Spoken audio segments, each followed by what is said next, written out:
Yo, what's up Moon Gang? So, good morning po. So, dito time check, it's exactly 9 a.m. in the morning. Then, first day of duty namin. First day of duty. Monday ngayon. Bali, next month magtutuman sa kami dito sa chicken factory. Then, ano ba? Babasahin natin yung comments sa dito sa mga subscribers natin dito sa YouTube. Wala nga. Tika lang guys ha. So yung schedule namin is 10 to 1, 10 to 8. So priority ko yung mga subscribers ko dito sa YouTube. So may mga tanong sila dito. Eto. Boss, anong agency yung sa Pilipinas?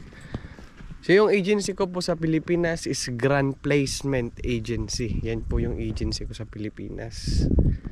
Then yan yung located at Malate, Manila, Agoncillos Street 1630 ba yun? 1630 Agoncillos Street. Basta Agoncillos Street yun, Malate, Manila. Wala na ba yung kasama nyo na maingay, boss? Yung sinasabi mong maingay, si Jomar ba yun? Si Pari Jomar. Wala, umuwi na siya ng Pilipinas si Jomar. Dalawa sila umuwi. Tsaka si isang kasama ko na si Rod. 9 kami dito. Yung dalawa umuwi ng Pilipinas.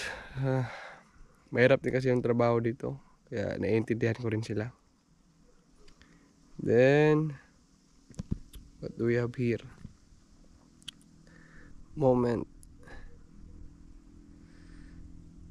Maraming salamat po sa pagbati. Pinapanood ka namin ng asawa ko. Salamat sa pagbahagi parati ng yung vlog. Maganda yung bayan kung saan ka nakatira, tahimik. Nasa Alchong Buksolad ba kayo? Maraming salamat ulit sa pagbahagi ng yung video. Kung may choices lang ako, hindi ko pipiliin ditong lugar kasi mas gusto ko sa city. Pero ayun, wala namang choice eh. So okay lang. May choice lang, hindi ako pipiliin dito. Pero ay sorry kayo, may kuan pala dito. May dumi pala. Skincare ko to. Then ano pa tong.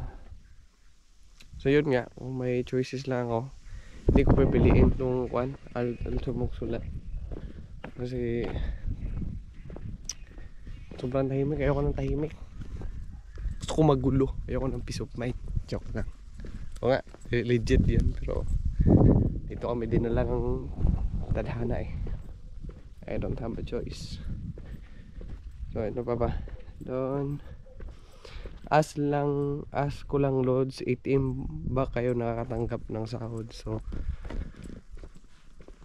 yes, sa ATM po. Bali pagpunta namin dito, nag-purchase kami ng SIM card dito sa Hungary. Ang purpose nun para makapag-open kami ng bank account dito.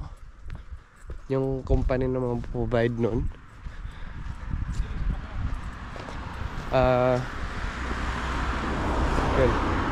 through ATM lang ang sahod. Ano pa ba?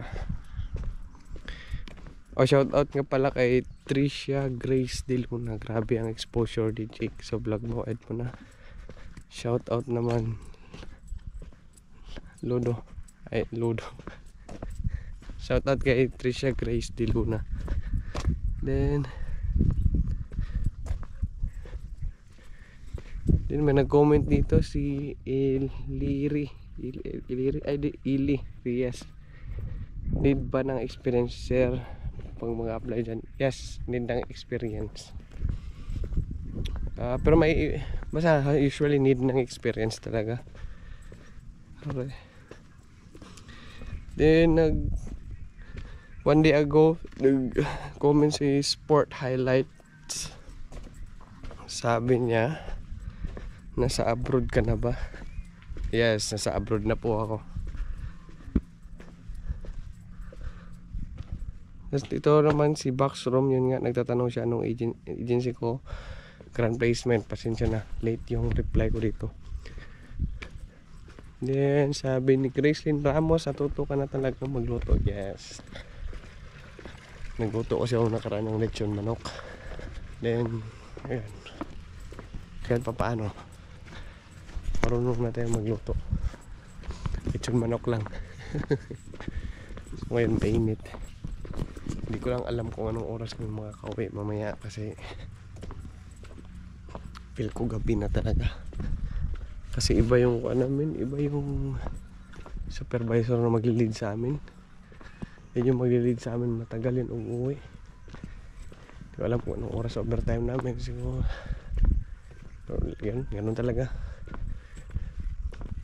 Pero okay na rin kasi yung goal ko lang makapag-abroad, makatulong ako sa parents ko, makabawi tayo kahit pa paano.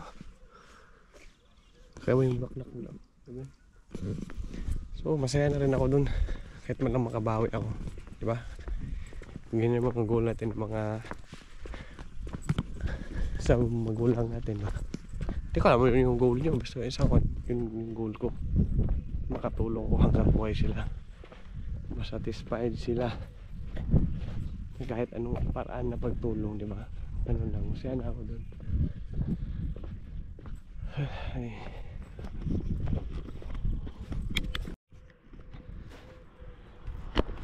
Din sa akin siguro pagka abroad ako, baka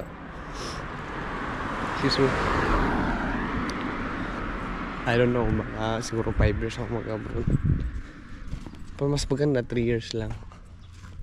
May gusto lang ko i-achieve na goal. Hindi na ako mag-abroad, pero ngayon nasok na kailangan ko mag-abroad. I'm turning 26 this coming October. Parang matanda na rin ba? Pero may sasabing bata, pero para sa akin may edad na yan. Diba? Ang bilis ng tao, ang bilis kasi ng panahon pag nasa abroad ka. Mamalayan ba? So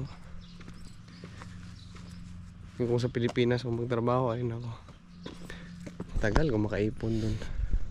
Hindi ka kaya ito sa abroad, kahit nakakapagod yung trabaho, worth it naman yung sahod kahit pa paano, di ba? Yun lang naman yung comment nila.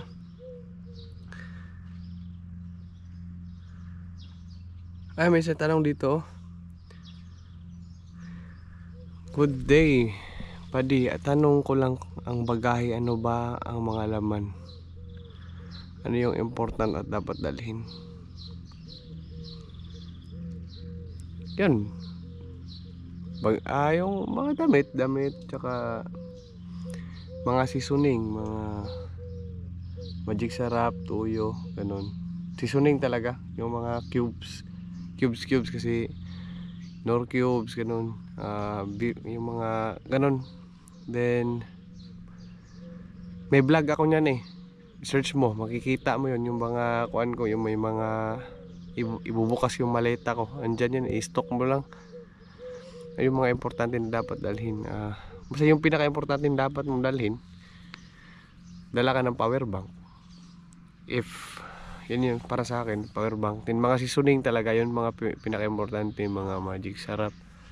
Ako nga, pumunta ako dito, yung magic sarap dala ko, siguro mga 50 pieces siguro. Mahal kasi yan dito. Nakakabili ka naman pero mahal. Then yun lang naman. Ano lang mga bagay. Then yun lang.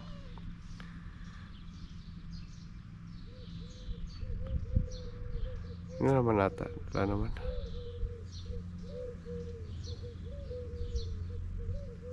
Okay, yun lang. Then for those people who are watching this video, sa mga hindi pa nakasubscribe, please subscribe Edmond Chavez Vlogs. And I have also Facebook, Edmond Chavez Vlogs, and The Adventure of Edmond Chavez Vlogs, Instagram, Edmond Chavez Vlogs, TikTok, Edmond Chavez Vlogs. Then mag-subscribe kayo, then hit the notification bell. in the future magbabago ako ng content. Then malalaman niyo yan in the future. Then yun lang, maraming salamat sa mga solid team Moongang ko na lang nanonood sa videos ko. Don't skip the ads.